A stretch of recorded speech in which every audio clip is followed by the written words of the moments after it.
Johnny Got His Gun by Dalton Trumbo.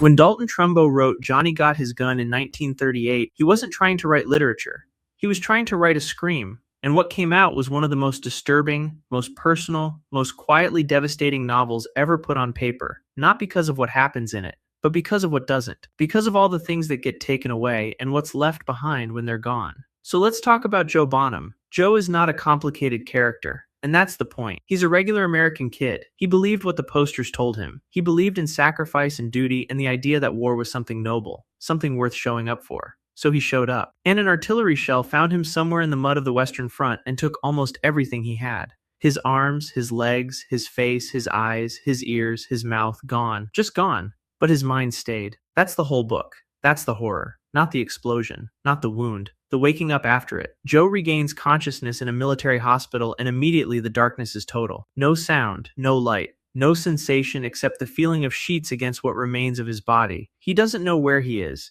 He doesn't know if it's day or night, summer or winter. He doesn't even know at first how much of himself is missing. He has to figure it out slowly, methodically, through the horrible process of trying to move things that aren't there anymore. And this is where Trumbo does something almost unbearable. He writes Joe's mind as completely intact. Sharp, feeling, remembering, reasoning. A fully conscious man with nowhere to put any of it, no output, no connection. Just thought, folding back on itself endlessly in the dark. If that sounds familiar, it should. It's the same nightmare Harlan Ellison built AM around. Total consciousness trapped in total isolation. Except Joe Bonham isn't a science fiction idea. He's based on real soldiers, real men who came back from real wars in states that the people who sent them there didn't want to look at. The horror of this book isn't imagined. It's reported. Joe has to invent his own sanity just to survive. He counts heartbeats to measure time. He reconstructs memories in obsessive detail, rebuilding his entire past life inside his head because the outside world has been completely sealed off. His childhood, his father, a girl he loved. He goes over these things again and again like a man rationing food, trying to make them last, because the memories are all he has, and even they start to blur.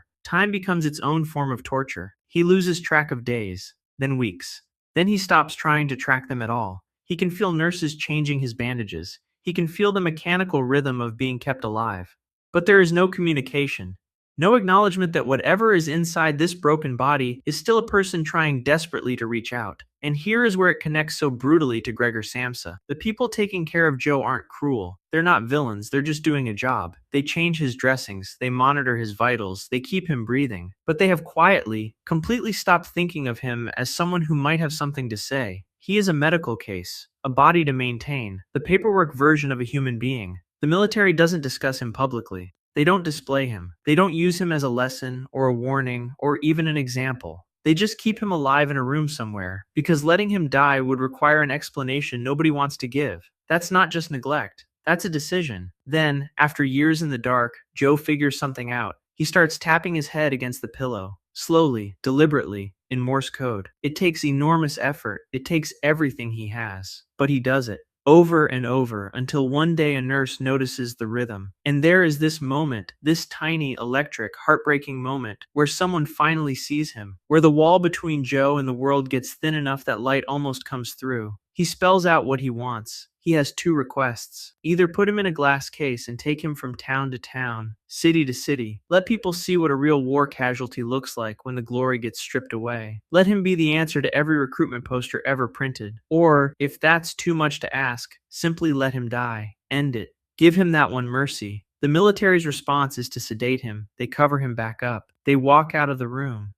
And the book ends with Joe sinking back into the dark, alone. Silenced, still perfectly aware of every second of it. That's not a bleak ending. That's an indictment. The system that recruited Joe, that sent him into the mud, that propped him up on language about honor and sacrifice, decides in the end that he is too inconvenient to acknowledge. His survival is embarrassing. His consciousness is a problem. So they solve it the same way they solve everything. They sedate it and file it away. Johnny Got His Gun isn't an anti-war novel in the way people usually mean that. It doesn't debate the politics. It doesn't argue the strategy. It just follows one mind into the deepest silence imaginable, and then shows you what happens when that mind finally finds a way to speak, and the people with the power to listen choose not to. Joe Bonham becomes the answer to a question nobody wanted asked. What does it actually cost? Not in money, not in territory, not in the abstract arithmetic of casualties. What does it cost a person? What is left of someone when war is finished with them? The answer Trumbo gives is this: a mind, still running, still feeling, sealed in darkness, tapping against the silence with everything it has left, and nobody listening.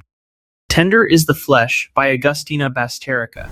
Here is a question nobody wants to sit with for too long. How many steps does it take to turn a human being into a product? Not in a metaphorical sense, not as a commentary on capitalism or labor or exploitation, literally, physically. How many administrative steps, how many legal reclassifications, how many carefully chosen words does it take before an entire civilization looks at another human being and sees livestock? Agustina Basterica's answer is not many. Just enough paperwork, just enough time, just enough language. Tender is the Flesh doesn't ease you in. It drops you into a world that has already made its decision and moved on. A virus has contaminated all animal meat. Every traditional source of protein, gone in the solution humanity arrived at, is never debated in the pages of this book, never protested, never explained through long political speeches or ethical crisis. It's just done. It's already normal. The infrastructure exists. The terminology exists. The industry exists. You're not reading about how the world fell into this. You're reading about a Tuesday inside it. That casual normality is the whole horror. This is exactly what Kafka did with Gregor Samsa. He didn't build up to the transformation. He didn't give you a scientific explanation or a moral framework. He just started with the bug and let the ordinary world absorb it. Basterica does the same thing, except the monster isn't one man's body. It's an entire civilization's appetite. The horror hides inside the ordinary. The slaughterhouse just runs. The paperwork gets filed. People go home for dinner. And the language does a lot of the work. Humans bred for consumption are called heads. The facilities that process them are no different in tone or vocabulary from any other agricultural operation. The product is referred to as special meat. These aren't accidental word choices. They're the architecture of permission.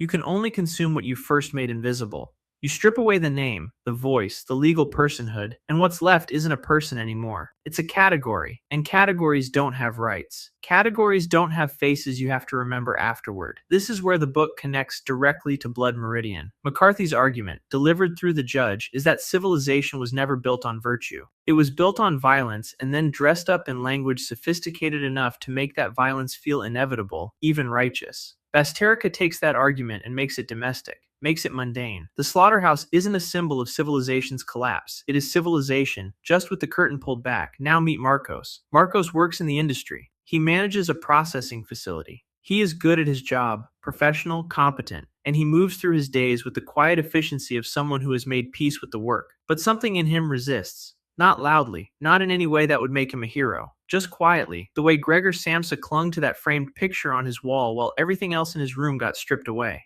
A small, stubborn insistence on feeling something that the world around him has decided is no longer necessary. He is given a female head as a gift, top-grade livestock. The expectation is obvious. Instead, he keeps her. He doesn't name her immediately. He doesn't make grand declarations. He just doesn't slaughter her. And in this world that is itself an act of profound, dangerous resistance, over time he begins to see her. Really see her. The intelligence in her eyes, the way she responds to him, the unmistakable presence of a person behind everything the system has done to erase that personhood. She has no voice. Her vocal cords were removed, like all the others, because a product that can scream creates problems. A product that can ask for mercy is too expensive to maintain. So they take the voice first, then the name, then the legal status. And what's left, the industry tells you, is just meat that hasn't been processed yet. Marcos holds onto her anyway. And for a stretch of the book that feeling almost carries you, you start to believe it might mean something. That one person's refusal to stop seeing humanity in someone the world has reclassified as property might be enough to matter.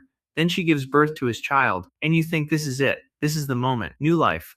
Undeniable, impossible to bureaucratize humanity. A baby. Surely this is the thing that breaks through. Surely this is where Marcos finally steps fully outside the machine. Instead, he slaughters her for meat. Basterica writes it without theatrics. No dramatic breakdown. No lengthy internal monologue of justification. It just happens, almost quietly, the way everything else in this book happens. And that quietness is what makes it so completely devastating. Because this isn't a monster committing an act of evil. This is a man who ran out of resistance. A man who held on longer than most and still ended up in the same place as everyone else. The system didn't force him. It just waited. It made savagery so normalized, so logistically reasonable, so thoroughly embedded in the language and infrastructure of daily life that eventually even the last empathetic man arrived at the same destination. The machinery didn't corrupt him violently. It just kept running until he fell into the rhythm of it like everyone else.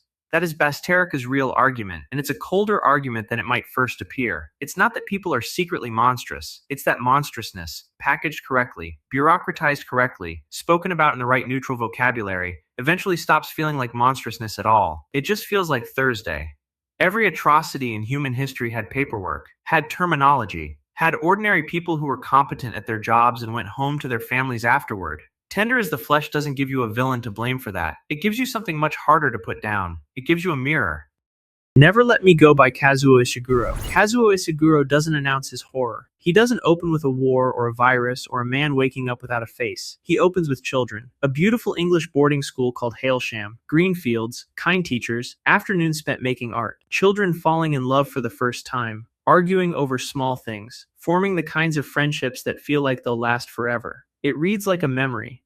Warm, slightly hazy, the way good childhood feels when you look back at it from a distance. And then, slowly, so slowly you almost don't notice it happening, Ishiguro lets you understand what Hailsham actually is, what these children actually are, what they were made for. They are clones, created by the government to serve as organ donors. They will spend their adult lives giving up piece after piece of themselves, one donation at a time, until their bodies finally give out. The word for dying in this world is completing. Clean, administrative, final, and every single one of them knows it. They have always known it. They were told in careful, gentle language from an early enough age that it never felt like a revelation. It just felt like the weather, like something true about the world that you learn to live inside of. That acceptance, that is the horror, not the harvesting, not the clinical machinery of what happens to their bodies. The horror is that they never scream. They never organize, never run, never burn anything down. Kathy, the narrator, looks back on her life at Hailsham with something close to tenderness. She remembers the good parts. She holds on to them. And the whole time you're reading, some part of you is waiting for the rage that never comes. This is Kafka's technique taken to its most refined and heartbreaking extreme. The absurd calmness. The sense of duty beaten so deep into a person that it fills the space where self-preservation should be. Gregor Samsa's first thought after turning into an insect was about missing his train. Kathy's entire memoir is written in that same register. Here is what happened to us. Here is what we lost. Here is how it felt. And underneath all of it, the unspoken assumption that this was simply how things were. Ishiguro makes you love them before he reminds you what they are.